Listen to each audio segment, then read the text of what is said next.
Hey guys, welcome back to my channel. My name is Bree if you are new here, and welcome back to Palette Throwback Thursdays. In today's video, I'm going to be using the Morphe and Jaclyn Hill Volume 2 palette. That is what the inside looks like right there. So if you guys are interested in seeing the look that I do with this palette, then just keep on watching. So today I really want to do like a classic matte gradient. So I'm going to work darkest to lightest, just I feel like that's going to work best for me. And I'm going to start out with a little tiny brush and go into the shade Temptress.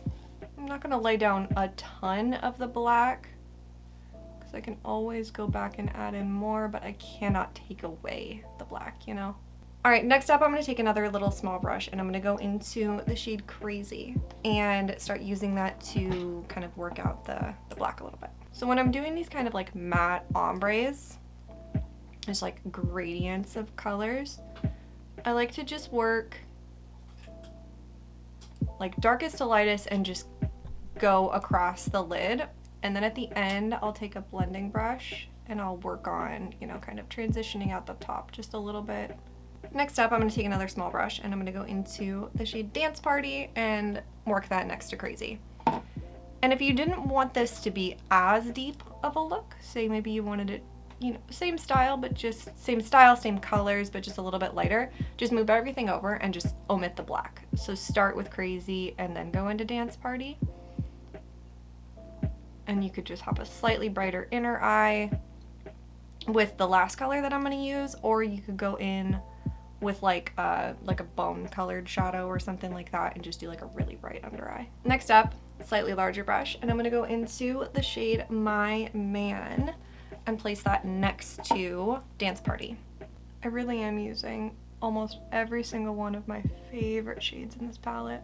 So now that we're working in slightly lighter shades, I am going to start ever so slightly blending it a little bit more up into the crease. Just ever so slightly. And then last but certainly not least, I'm going to take another small brush and I'm going to go into the shade No Joke and put that in my inner corners.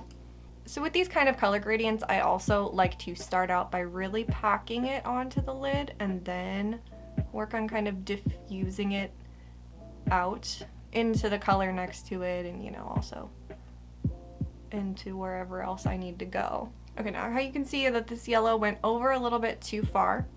So the magic trick with a matte like gradient is to, once you've gotten your lightest shade on, which I'm going to put just a little bit more right here. Once you've got your matte shade, your last lightest shade on, I'm going to go through and take every brush that I've used before that with just the littlest bit of product and just start making sure that everything is nice and soft and represented. And you kind of have two choices here. I go back and forth on which one I do. You can either start with this step and make sure everything's represented and then go in and blend out your top edges, or you can blend out those top edges and then go back in and make sure everything's nice and prominent. Sometimes if you blend out the top edges afterwards, you might end up in a situation where you have to go back and again kind of re-intensify some shades. Just all kind of depends on how aggressively you blend and what you use to blend those. While I'm doing this, actually, I want to kind of have a little bit of a chat about artistry palettes, just because I am seeing quite a bit of misinformation online and some kind of fear-mongering that's going on. So artistry palettes are something that I think the name was really coined by Morphe. However, whatever you want to call them, whatever each brand wants to call them, they all boil down to the same thing. So like Anasazi Beverly Hills has their Pro Pigment palettes. ColourPop, I believe, just calls them pressed pigment palettes. Regardless, whatever they want to be called, they're not technically legally called eyeshadow palettes. I swear to God, every couple months I'll see some viral TikTok about someone being like, oh my God, this packaging says it's not suitable for eyes, not suitable to be used around the eyes, but every model is wearing it on their eyes and it's being sold as an eyeshadow palette and this is illegal and blah, blah, blah, blah. It's not. It's not. So technically, legally, in the United States, these shadows are not made, the pigments are not made to be used around the eyes. It's an FDA thing. The FDA has not technically legalized the pigments used to create vegan shadows. So the difference between vegan shadows and non-vegan shadows, particularly in shades with red tones in them, and that could even go as far as purples and blues. Even some blues have red tones in them to make them that specific tone of blue. Non-vegan formulas will use carmine. Carmine is a crushed up beetle, and obviously that is not vegan. So vegan formulas will use pigments, and they are red dyes. Not just red dyes, but they are dyes that are used to create the shadow without the bug, obviously. While I continue to explain this, I'm going to take a blending brush and I'm going to go into the shade Certified and use that to just kind of start softening up some of these edges. And I'll probably go back and forth with shadows and Certified and everything like that. Anyways, so pressed pigments are the vegan alternative to bug, crushed bug. And I'm not here to get into the ethics and morality of vegan or non-vegan eyeshadow. Whatever you want to put on your face, whatever you want to put in your body is none of my fucking business. Personally, I think that there is a massive accessibility issue when it comes to cruelty-free and vegan makeup and food and just vegan cruelty-free items in general. So now mind you, really quick, not to interrupt myself, I'm interrupting myself. Use the tiniest bit of the shadow, because if you use too much, you're going to get fallout and it's going to start kind of removing some of the other shades that are there. But as you can see, when you use just a little bit, you can really soften this edge. Any fucking ways. There's a massive accessibility issue when it comes to cruelty-free and vegan products, particularly in makeup, but also in food. So I'm not here to get into the morality of that. Whatever you do or don't put into your body or onto your body is none of my fucking business. Regardless, every single vegan makeup formula, every single one, not just eyeshadows, but every single one uses these pigments in place of carmine. And now I'm sure that there's probably other non-vegan crushed product that makes color. Carmine's just the one that I know of off the top of my head. Carmine is the most referenced. Pressed pigments are used in exchange for carmine. The FDA has not technically approved these eyeshadows or pigments to be safe for the eye area. That is only in the United States.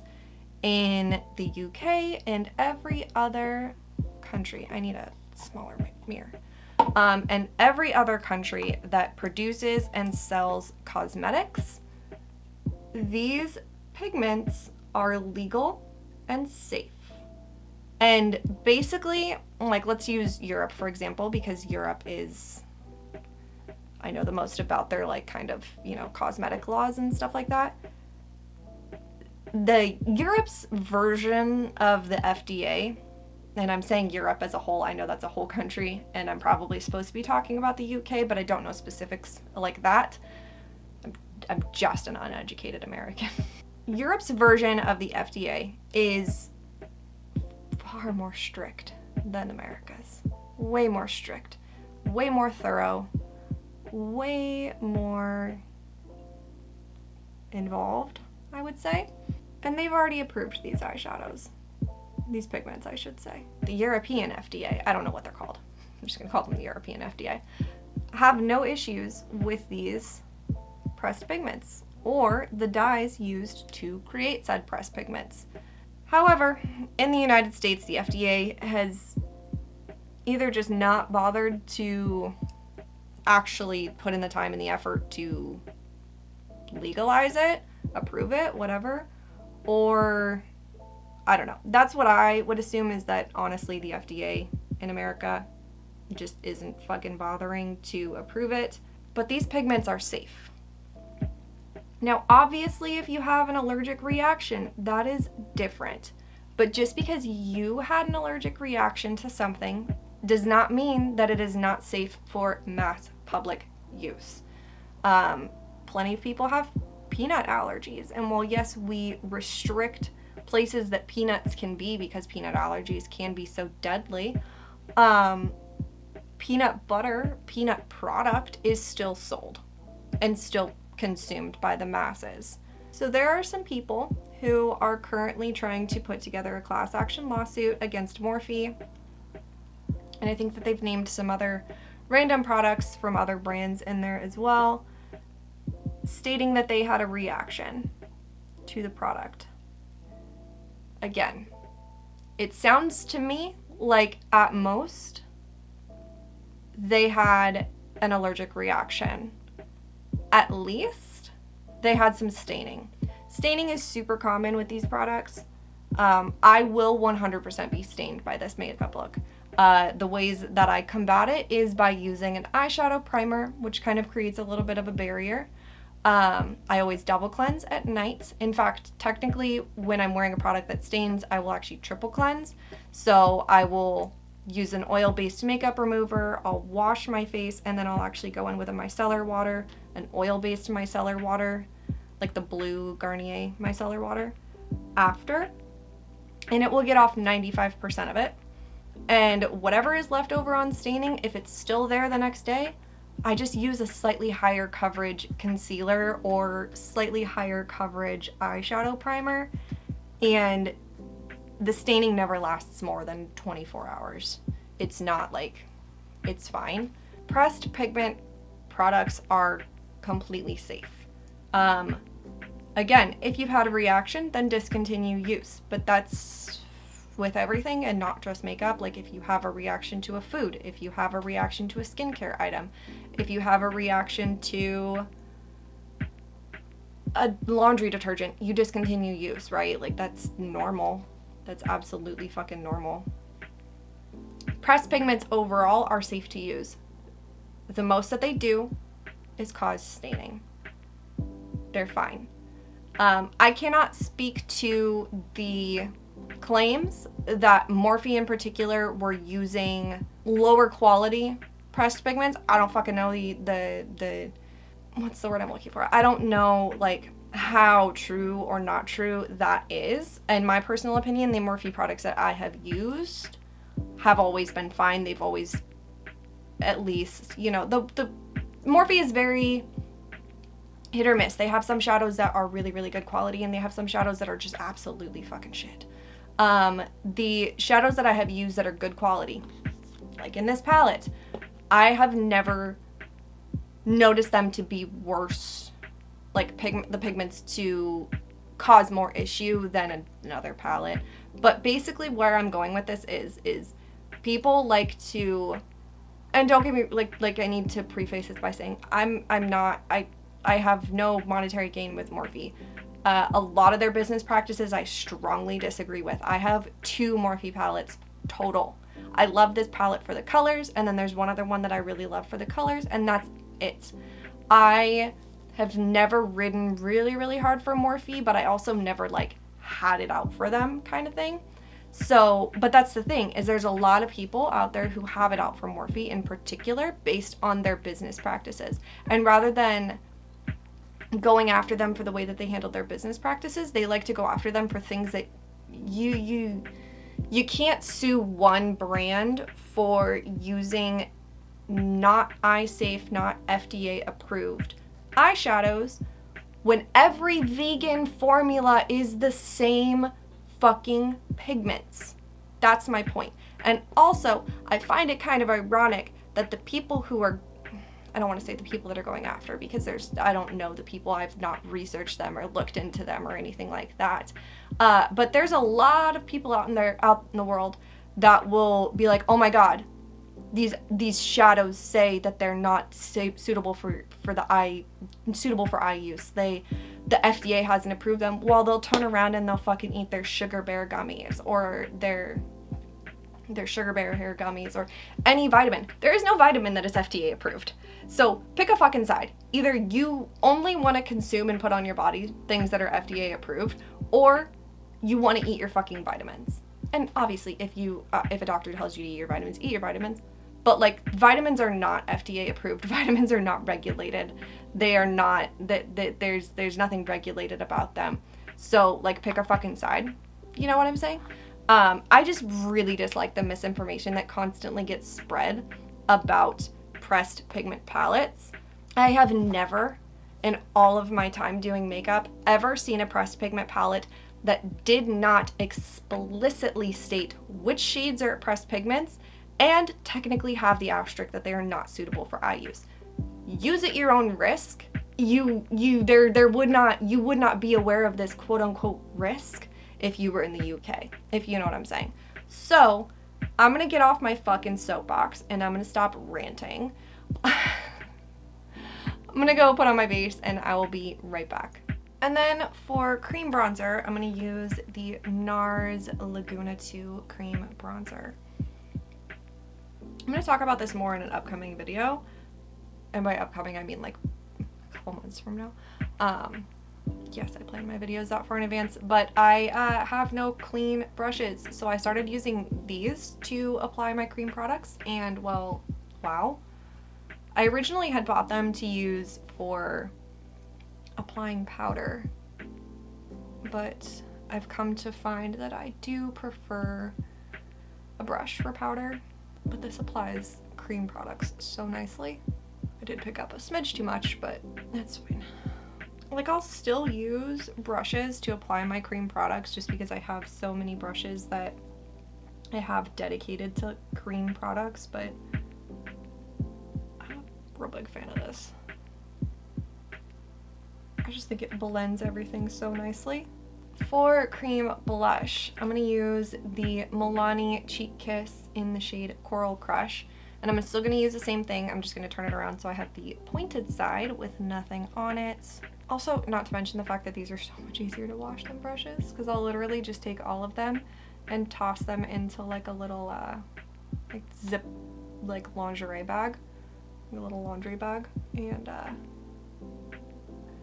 quite literally toss them in the washer with my clothes or like towels and stuff. So, and then you could just toss them in the dryer because they're just, you know, fabric and squishy inside. So way easier to wash than a brush. I haven't used this at all, really. I think I used it once with like a more like matte, like the NYX cream blushes that are like in the tube, like they're soft matte cream blushes. So I'm kind of undecided how I feel about using this for those as opposed to a brush, but I'm gonna take just a littlest bit of this blush and kind of blend it into these outer edges. Okay, I'm gonna go blend out my concealer. I will be right back. And then for powder blush, I'm gonna use the LA Girl Just Blushing Blush in the shade Just Natural. And once again, I'm gonna take that and kind of blend it up into these outer edges up here. I just feel like putting a little bit of blush up into my eyeshadow just creates the most seamless blend. And then for bronzer, I'm gonna use the Milani Baked Bronzer in the shade Dolce, which is a little bit more sheer, but that's okay. Okay, I'm gonna go set down the rest of my face and do my under eyes, and I will be right back. Okay, so for my under eyes, I just took the two darkest colors that I used on the outside. So the black, the really deep dark red, and then the kind of brighter pink to blend everything out. And then I obviously used like a little bit of that certified shade just to soften it all, but that's the eyes. And then for my blush topper, I'm going to use the Nabla Skin Glazing. This is actually a highlight. This one's in the shade Truth. Just for some like really glowy cheeks, you know? I love the color of this, but it was always too deep for me to use as a highlight, but I was like, it's a perfect blush topper. And I'm obsessed with blush toppers, just on the nose. And then for my highlight, I'm going to use another one of the Nabla Skin Glazing highlights. This one's in the shade Privilege.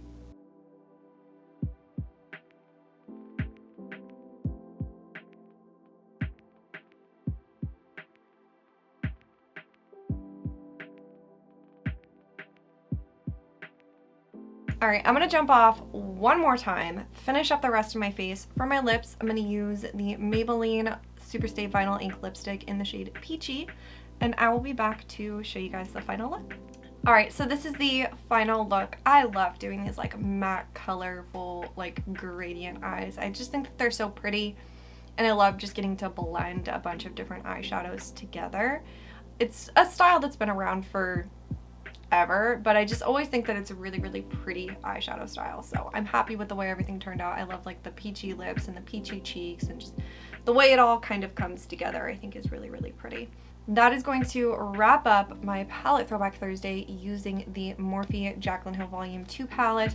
I did want to do something a little bit like kind of pinky, like warm, cute, because it is still February, you know, so I have the vibes happening behind me. But I'm gonna jump off. Lucas is playing with a little cat toy. Comment down below and let me know your... I don't have the time to wait for him. Comment down below and let me know your opinions on pressed pigments. Is it something that you don't mind using? Are you absolutely against them because the FDA hasn't approved them? Are you from a country where they are approved? Maybe you could weigh in on it. I would love to hear your thoughts on that. Please subscribe if you have not already. It would mean the world to me. Like this video, ring the bell, do all the things. I hope that you guys have an awesome, awesome day, and I'll see you guys in my next one. Bye!